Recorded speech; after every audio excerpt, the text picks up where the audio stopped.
Coming up on 5 Minute News. Another mass shooting at an Alabama birthday party. Judge delays trial over Fox News and 2020 election lies. And mRNA cancer vaccine delays skin cancer return. It's Monday, April 17. I'm Anthony Davis. Law enforcement officers in Alabama on Sunday were imploring people to come forward with information about a shooting that killed 4 people and injured 28 others during a teenager's birthday party. Among those killed was a high school senior who planned to play college football and was celebrating his sister's 16th birthday. The shooting erupted on Saturday night at a dance studio in downtown Dadeville. During 2 news conferences on Sunday, Sergeant Jeremy Burkett of the Alabama Law Enforcement Agency did not take questions. He did not say if a suspect was in custody or if investigators knew about any motivation. He did not provide the names of those killed. The bloodshed in Alabama marked the 3rd high-profile mass shooting in as many weeks in the U.S. South, following separate outbreaks of deadly gun violence in Tennessee and Kentucky that prompted local leaders to call for tighter gun control measures. Dadeville itself was shaken by at least one prior mass shooting in August of 2016, when a gunman wounded 5 people at a party at an American Legion Hall. What has our nation come to when children cannot attend a birthday party without fear? President Joe Biden said in a statement last night. Biden called the rising gun violence in the U.S. outrageous and unacceptable and urged the U.S. Congress to pass laws to make firearms manufacturers more liable for gun violence, ban assault weapons and high-capacity ammunition magazines, and require safe storage of firearms and background checks for gun sales.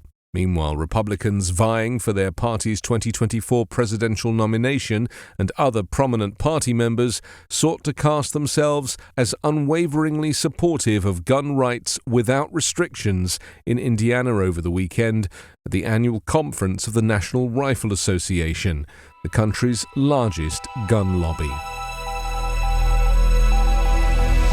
The Delaware judge overseeing a voting machine company's $1.6 billion defamation lawsuit against Fox News announced late on Sunday that he was delaying the start of the trial until Tuesday. He did not cite a reason, though there are early reports that the 2 sides were keen to have a conversation, suggesting some kind of out-of-court settlement. The trial, which has drawn international interest, had been scheduled to start this morning with jury selection and opening statements. The case centers on whether Fox defamed Dominion voting systems by spreading false claims that the company rigged the 2020 presidential election to prevent the disgraced former president Donald Trump's re-election. Records produced as part of the lawsuit show that many of the network's hosts and executives didn't believe the allegations, but aired them anyway. Jurors hearing the lawsuit would have to answer a specific question: did Fox defame the voting machine company by airing bogus stories alleging that the election was rigged against then-President Donald Trump, even as many at the network privately doubted the false claims being pushed by Trump and his allies? Yet the broader context looms large. A trial would test press freedom and the reputation of conservatives' favorite propaganda source. It would also illuminate the flow of misinformation that helped spark the January 6 insurrection at the U.S. Capitol and continues to fuel Trump's hopes to regain power in 2024. Court papers released over the past 2 months show Fox executives, producers, and personalities privately disbelieved Trump's claims of a fraudulent election, but Dominion said Fox was afraid of alienating its audience with the truth, particularly after many viewers were angered by the network's decision to declare Democrat Joe Biden the winner in Arizona on election night in November 2020. An experimental mRNA cancer vaccine developed by Moderna and Merck cut the risk of death or recurrence of the most deadly skin cancer by 44%, compared with Merck's immunotherapy Keytruda alone, US researchers reported at a medical meeting on Sunday.